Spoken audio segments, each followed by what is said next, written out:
Hello friends, welcome back to my YouTube channel. तो पिछले video में हम लोगों ने इनहेरिटेंस क्या होता है वो देखा था। हम लोगों ने पब्लिक प्राइवेट प्रोटेक्टेड कैसे कैसे यूज करते हैं वो सब भी हम लोगों ने बिल्कुल इन डिटेल देख लिया था। तो आज के इस वीडियो में मैं आप लोगों को मेथड ओवरराइडिंग एक्सप्लेन करूंगा। जो एक मेथड ओवरलोडिंग नाम का भी एक कंसेप्ट होता है जो कि अदर लैंग्वेज में यूजफुल होता है लेकिन पीएचपी में यूजफुल नहीं होता है। ठीक है, तो भी मैं आप लोगों को बता दूंगा ओवर राइटिंग। ठीक, इसको ओपन कर लेते हैं।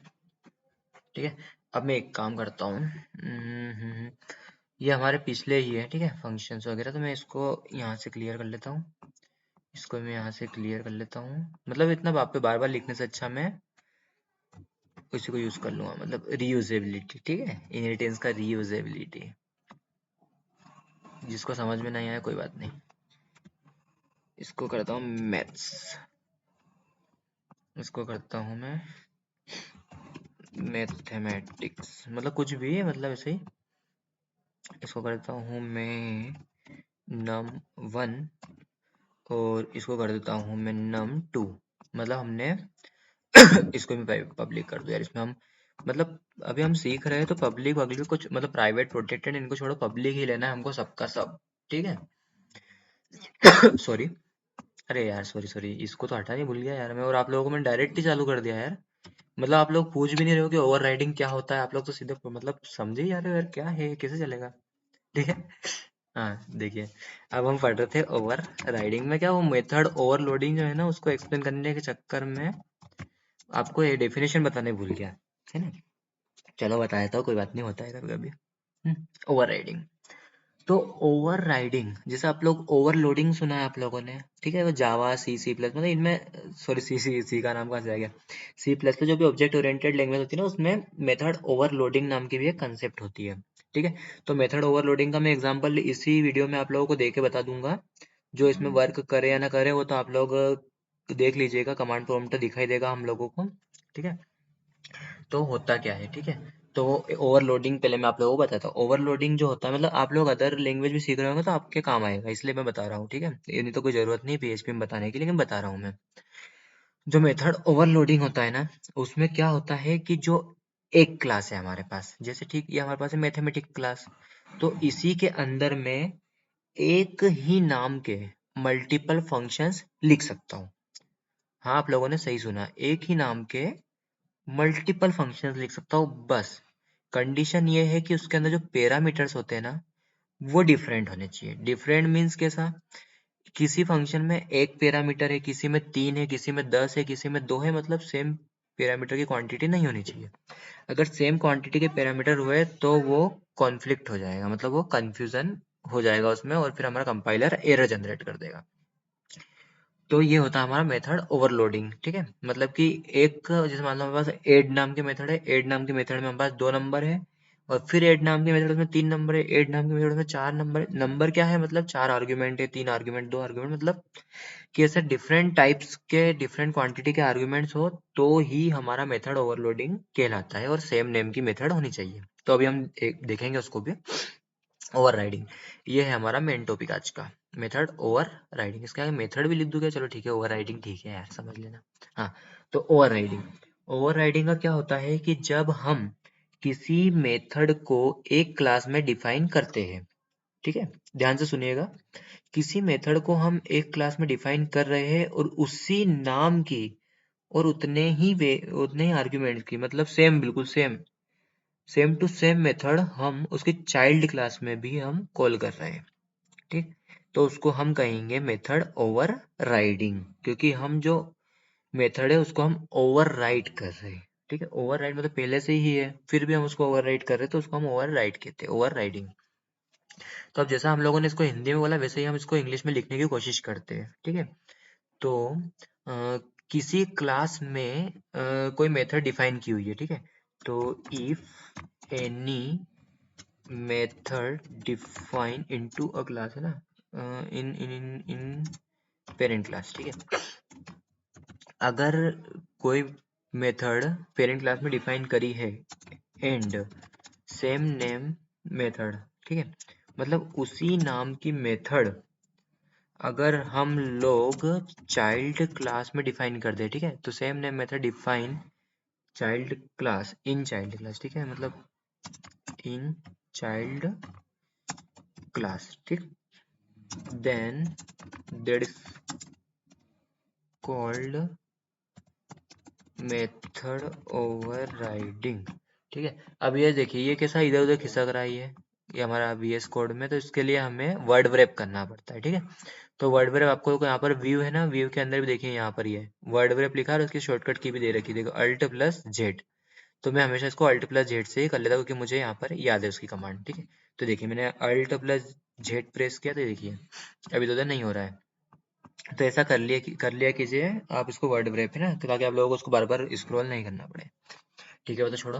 हाँ अब देखिए अगर कोई मेथड पेरेंट क्लास में डिफाइन है और उसी नाम की सेम मेथड चाइल्ड क्लास में भी डिफाइन है तो उसको हम मेथड ओवर राइडिंग कहते हैं, लेकिन कंडीशन ये है कि वो चाइल्ड क्लास उस पेरेंट क्लास को इनहेरिट कर रही हो तो ही, नहीं तो फिर उसको ओवरराइडिंग नहीं कहेंगे, ठीक है, इतना भी आप ध्यान रखिएगा। अब सबसे पहले मैं आपको ओवरलोडिंग का कंसेप्ट क्लियर कर रहा हूँ, फिर उसके बाद हम ओवर राइडिंग देखेंगे। देखिए जैसे कि मैंने आप लोगों को क्या कहा था कि सेम नेम की मेथड हो और डिफरेंट क्वांटिटी के आर्ग्यूमेंट्स हो। तो सबसे पहले हम लिखेंगे फंक्शन पब्लिक फंक्शन एड लिखा मैंने। अब एड में क्या करना है, मुझे डॉलर num1 और डॉलर num2 लेना है, ठीक है। फिर डॉलर num3 लिया, उसके अंदर मैंने सॉरी चलो इसको हम डायरेक्ट क्यों कर दे, इतना बड़ा करने से अच्छा eco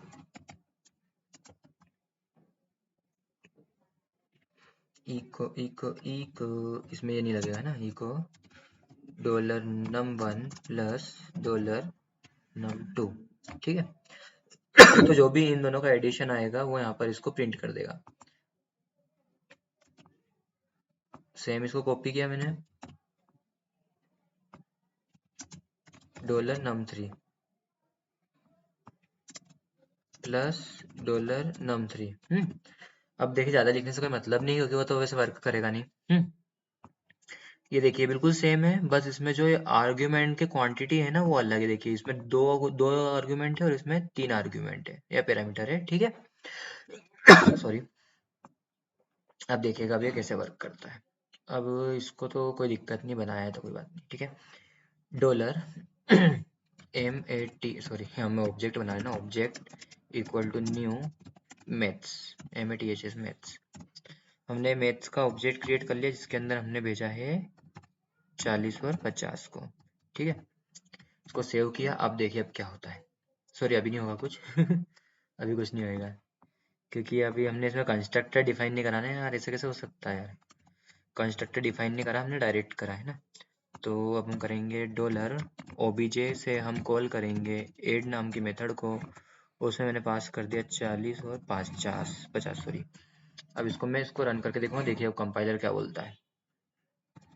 PHP overriding dot PHP देखिए क्या बोल रहा है ये, कैन नॉट री डिक्लेयर मैथमेटिक्स के अंदर की एड। मैंने आप लोगों को क्या कहा था, कंफ्यूज हो जाएगा वो, हो गया ना कंफ्यूज। री डिक्लेयर मतलब उसका कहना पड़ रहा है कि भाई तूने जब एड नाम की मेथड जब बना ली है तो वापस से क्यों बना रहा है, मतलब सेम नेम की मेथड तू बना क्यों रहा है, जब मैं कंफ्यूज हो रहा हूँ तो तू क्यों बना रहा है, उसका कहना ऐसा पड़ रहा है। तो सिंपल सी बात है कि जो हमारा PHP है वो मेथड ओवरलोडिंग को एक्सेप्ट नहीं करता है, ठीक है। तो ये तो मैंने आप लोगों को इसलिए बताया था क्योंकि अगर आप मल्टीपल लैंग्वेजेस लर्न कर रहे हो या फिर कहीं से सीख रहे हो क्लासेस वगैरह से, तो ये आप लोगों को हेल्प करेगा क्योंकि ये जो चीज़ है ना ये कोई नहीं बताता। अब जैसे PHP आप किसी सीखने जाओगे ना तो मेथड ओवरलोडिंग का नाम ही नहीं लेगा क्योंकि वो जब PHP में है ही नहीं तो क्यों नाम लेगा वो सामने वाला बंदा। तो इसलिए मैं आप लोगों को बिल्कुल एक एक चीज़ बता रहा हूँ क्योंकि आप लोगों को मल्टी लैंग्वेज जो भी आप सीख रहे हो उसमें भी आपको काम आ जाए, इसलिए मैंने आप लोगों को मेथड ओवरलोडिंग का बताया था। मैं एक काम करता हूँ इसको कमेंट करके यहाँ पर लिख देता हूँ ताकि आप लोग कभी भी मेरा वीडियो देखोगे किसी को जरूरत हो तो मेथड ओवरलोडिंग देख सकता है। मेथड ओवरलोडिंग, ठीक है। अब हमारा चालू होगा मेथड ओवर राइडिंग। अब होएगी हमारी पिक्चर चालू, पब्लिक फंक्शन, ठीक है हम इसमें वेट ले लेते हैं सॉरी, है ना। अब 8 के अंदर हम ले लेते, चलो सेम ही लेते हैं, num1 डॉलर num2। अरे यार इतना लिखने से उसी को कॉपी करेगा कितना अच्छा रहता है। चलो कोई बात नहीं, अब कर लेता हूँ। इसको किया मैंने कॉपी, यहाँ किया मैंने पेस्ट, ठीक है। अब मैं यहाँ पर एक काम करता हूँ, इसमें लिख देता हूँ, इसको अपन कॉन्केटिनेट कर लेते हैं, सॉरी ज़्यादा स्पेस हो, कॉन्केटिनेट कर लेते हैं। एडिशन इज, इसको हमने कॉन्केटिनेट कर लिया। अब ये, सॉरी ये इसकी चाइल्ड क्लास है ना, तो इसकी चाइल्ड क्लास में भी हम एक मेथड सेम नेम की रख देते हैं, कि मैंने आपको कहा था मेथड ओवरराइडिंग सीख रहे हैं हम, ठीक है। तो सेम नेम की मेथड रख दी, उसके अंदर भी num1 num2 ले लिया हमने। लेकिन लेकिन क्या करेंगे हम लोग कि इसमें एडिशन की जगह हम सब्ट्रैक्शन लिखेंगे। क्यों करेंगे बताता हूँ आप लोगों को। सब्ट्रैक्शन क्योंकि आप लोगों को फिर समझ में नहीं आएगा ना कि वो मतलब एग्जीक्यूशन किसके पास गया है, कौन सा फंक्शन एग्जीक्यूट हुआ है, इसीलिए हम यहाँ पर सब्ट्रैक्शन करेंगे। तो num1 माइनस num2, इसके अंदर आप लोग फिल्टर भी लगा सकते हो, जैसे कि मतलब इफ एल्स कंडीशन अगर आप लोगों को आती हो तो वो हम आगे देखेंगे वैसे, लेकिन अगर आपको आती है तो आप इसमें फिल्टर लगा सकते हो कि if num1 is greater than num2 then num1 minus num2, और एल्स में num2 माइनस num1, मतलब कि जो बड़ी है उसमें से छोटी को माइनस करेगा, ठीक है। तो माइनस का निशान नहीं आएगा, चलो वो सब छोड़ो। हमने मैथ्स का ऑब्जेक्ट क्रिएट करा और उससे हमने 8 को कॉल किया है। अब देखिए अब कौन सा वाला 8 कॉल होता है और क्या हमें आंसर आता है। अभी तो क्या बता रहा है, class person not found, class sorry sorry sorry sorry sorry, क्योंकि हमने यहाँ पर नाम चेंज करा था ना क्लास का, और यहाँ पर करना रह गया, सॉरी। अब देखिए इसको क्लियर कर देता हूँ वापिस से, ऐसी छोटी मोटी मिस्टेक होती रहती है, ध्यान में देना। A new numeric value encountered in C, ठीक है, वार्निंग दे रहा है हम लोगों को। और यहाँ पर क्या दे रहा है, overload over riding dot PHP line number 28 -50, है ना। -50 हमारा आंसर आ गया है। अभी क्यों आया है हम एक बार इसको समझ लेते हैं।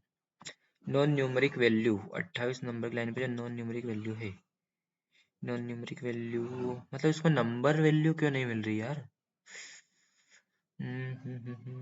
समझना पड़ेगा। नंबर 1 प्लस नंबर 2, है ना, यहाँ पर तो नंबर 1 प्लस नंबर 2 आ गया है, ठीक है। तो ये प्लस हो जाएगा और नीचे आएगा, तो इसको नंबर 1 और नंबर 2 यहाँ पे पास हो रहा है, फंक्शन ऐड है, सब्ट्रैक्शन। एक काम करते, रुको 2 मिनट, हम अभी नॉर्मल ऐसा चेक कर लेते हैं, ठीक है। एडिशन इज और सब्ट्रैक्शन इज, और इसको भी हम यहाँ से हटा देते हैं। अब देखते हैं अब कुछ एरर दे रहा है क्या ये, अभी बहुत सारी एरर दे रहा है। क्या बोल रहा है ये, अनकोट आर्ग्यूमेंट, सॉरी यार, सॉरी सॉरी सॉरी, अरे यार इसको 2 आर्ग्यूमेंट चाहिए थे ना, वो फिर चिल्लाने लग गया कि भाई मेरे को 2 चाहिए तो एक भी क्यों नहीं दे रहा है, ठीक है अब देखिए क्या आया सब्ट्रैक्शन इज, है ना। मतलब इतना तो हमें पता चल गया है कि ओवरराइडिंग हो रही है हमारी मेथड, है ना, क्योंकि देखो जब हमने इनहेरिटेंस स्टार्ट किया था उसमें मैंने आप लोगों को क्या बताया था कि जब भी हम चाइल्ड क्लास का ऑब्जेक्ट क्रिएट करेंगे तो वो जब भी हम किसी मेथड को कॉल करेंगे तो पहले पेरेंट क्लास के पास जाएगा सर्च करने, फिर चाइल्ड क्लास के पास जाएगा, ठीक है। तो अब इसमें भी वो सेम वही कर रहा है कि वो पहले पेरेंट के पास गया, उसने देखा कि एड नाम का फंक्शन है क्या, उसने बोला है। फिर चाइल्ड के पास आया, उसने बोला एड नाम का फंक्शन है क्या, चाइल्ड ने बोला है मेरे पास भी। तो उन्होंने बोला भाई जब चाइल्ड के पास है तो पेरेंट का लेने की क्या जरूरत है, तो इसलिए चाइल्ड का ही हम एग्जीक्यूट करेंगे, ठीक है। तो मतलब ये मेथड ओवरराइडिंग तो हो चुकी है, लेकिन अब हमको जो करना था ना वो क्यों नहीं हो रहा है, अब हम इसमें देखते हैं, ठीक है।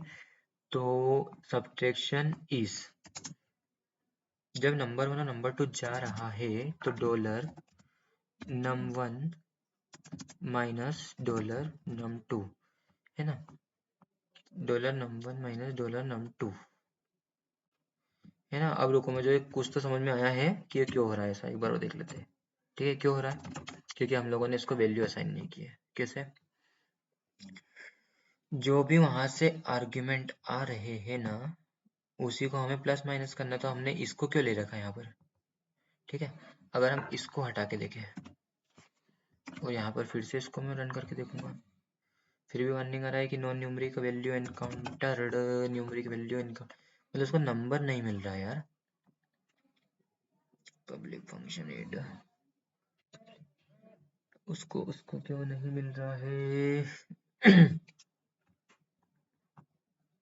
एडिशन इज, सबसे पहले तो देखो एक और आइडिया सॉरी, देखो एक और आइडिया हमारे पास। देखिए जब आपको ऐसा कोड अटक जाए ना बीच में, जैसा मेरा अटका है अभी, तो आप लोगों को कुछ नहीं करना, घबराने की जरूरत नहीं है। सेम ये देखो, बिल्कुल सिंपल सा, कि num1 के अंदर क्या आ रहा है वो देख लेते हैं हम। क्या आ रहा है भाई? 20 आ रहा है, ठीक है। num1 के अंदर 20 आ रहा है, मतलब 20 आ रहा है, सही है। और num2 के अंदर क्या आ रहा है? num2 के अंदर ऑब्वियसली 30 आएगा, ठीक है, आ गया। अब हम num2 माइनस डॉलर num1, अब ऐसा करके देखेगा अभी, तो ये 10 आ गया। अभी आ तो रहा है, फिर पहले क्यों दिक्कत दे रहा था यार ये? ओ सॉरी यार, sorry sorry sorry, I am so sorry. वो इसलिए हो रहा था क्यों, माइनस माइनस की प्रॉब्लम थी, जैसा मैंने आप लोगों को अभी बताया था ना। देखो मैं अब आप लोगों को बिल्कुल इफ एल्स कंडीशन में आ जाएगी। देखिए इसको मैं अंडू करता हूँ, ये देखिए अब क्या हो रहा है इधर, कि जब हम num1 में से num2 माइनस कर रहे हैं ना, तो 20 में से 30 माइनस करेंगे तो क्या आएगा? -10 आएगा। अब देखिए, तो -10 जो है ना एक नॉन न्यूमेरिकल वैल्यू मान रहा है, ठीक है। अब हम इसको यहाँ पर देखिए, यहाँ पर अगर मैं इसको 30 कर दूं और इसको 20 कर दूं, तो अब हमारा कोड तो सेम है, ठीक है। तो नॉन न्यूमेरिकल वैल्यू बता रहा है, क्यों? अब देखिए अब ये क्यों बता रहा है, क्योंकि ये जो है, ये डॉट, ये हमारा कॉन्केटिनेशन है, और हम इसको कॉन्केटिनेट किसके साथ कर रहे हैं? एक स्ट्रिंग के साथ में। तो हम जो मैथ्स के ऑपरेशन है उसको स्ट्रिंग के साथ में कॉन्केटिनेट कर रहे हैं, ठीक है। तो अब इसको हम कैसा कर सकते हैं? देखिए एक बार हम एक और चीज ट्राई कर सकते हैं, कि dollar num two, sorry num1 minus dollar num2। अब इसको हम ले लेते हैं डॉलर num3 के अंदर, और यहाँ पर डॉलर num3 प्रिंट करके देख लेते हैं कभी होता है कि नहीं। डॉलर num3 अभी भी वो सेम एरर देगा, तो उसके बाद हम फिर उसको नॉर्मल कर लेंगे, ठीक है। ये देखिए क्या आया, सब्सट्रैक्शन इज 10। हमने कुछ भी नहीं करा है, हमने क्या करा बस, कि जो num1 माइनस num2 था, ठीक है, उसकी वैल्यू को हमने एक वेरिएबल के अंदर ले लिया, और जो वैल्यू आई उसको हमने यहाँ पर कॉन्केटिनेट कर दिया, क्योंकि जो मैथ्स का ऑपरेशन है ना, वो स्ट्रिंग के साथ वर्क नहीं कर रहा, क्योंकि स्ट्रिंग के साथ में वो उसको भी स्ट्रिंग ही कंसीडर कर रहा था, और स्ट्रिंग में एडिशन नहीं होता है, कभी भी स्ट्रिंग में कॉन्केटिनेशन होता है, ठीक है। तो ठीक है, हमें एक और नई चीज़ पता चल गई है, कि जब भी हमें कोई भी मैथ्स का ऑपरेशन करना हो, तो उसके लिए हमें अलग से उसको स्टोर करना पड़ेगा, फिर यहाँ पर उसको हमें प्रिंट कर, मतलब सॉरी कॉन्केटिनेट करना पड़ेगा, ठीक है। तो हाँ, मैंने आप लोगों को जैसे इफ एल्स कंडीशन की बात की थी, है ना। ठीक है, अब देखिए मैं लगाऊंगा इफ, मतलब ये मैं मन से लगा रहा हूँ, क्योंकि इसमें लगाना तो नहीं चाहिए, लेकिन फिर मैं लगा रहा हूँ, if dollar num is greater than num2, ठीक है। मतलब num1 जो है ना, वो num2 से बड़ा है। तो अगर नंबर 1 बड़ा है तो नंबर 2 से, मतलब नंबर 2 माइनस करेंगे, ठीक है। और एल्स एल्स में इसका उल्टा हो जाएगा, अगर नंबर 2 बड़ा है तो नंबर 2 में से नंबर 1 को माइनस करेंगे। सॉरी, अरे बी का होगा, हाँ ठीक है। नंबर 2 में से नंबर 1 को माइनस करेंगे, और जो सब्ट्रैक्शन है वो तो नंबर 3 तो आएगा ही सही, ठीक है। अब देखिए अब क्या हो रहा है, सब्ट्रैक्शन इज 10 आ रहा है, एक बार और आपको स्टार्टिंग सब्ट्रैक्शन इज 10। अब यहाँ पर देखिए, अब ये पहला बड़ा है और दूसरा छोटा है। अब मैं पहले को छोटा और दूसरे को बड़ा कर दूं, इसको 10 कर दिया और इसको मैंने 50 कर दिया, तो भी 40 ही आएगा। देखिए आया, सब्ट्रैक्शन इज 40। ये क्यों हुआ? क्योंकि हमने इसमें इफ एल्स कंडीशन लगा दी, अगर नंबर 1 बड़ा है तो ये एग्जीक्यूट होगा, अगर नंबर 2 बड़ा है तो ये एग्जीक्यूट होगा, और बाकी तो फिर जो भी num3 के अंदर आएगा वहां पर प्रिंट कर देगा, ठीक है। तो ये हमारा मेथड ओवरराइडिंग भी खत्म हो चुका है, इसमें हमने इफ एल्स कंडीशन भी देख ली है, जो कि नहीं बतानी थी, फिर भी मैंने आप लोगों को बता दी है, ताकि हम जब आगे सीखेंगे तो आप लोगों को इसमें कोई प्रॉब्लम नहीं आएगी, ठीक है। तो फ्रेंड्स बने रहिए मेरे यूट्यूब चैनल के साथ, और नए नए वीडियो को देखने के लिए आप प्लीज़ बेल आइकन को प्रेस कर दीजिए, ताकि आप लोगों को जब भी मैं वीडियो डालूँ तो नोटिफिकेशन मिल जाए और आप तुरंत उस वीडियो को देख सकें, ठीक है फ्रेंड्स। मिलते हैं नेक्स्ट वीडियो में, थैंक यू सो मच।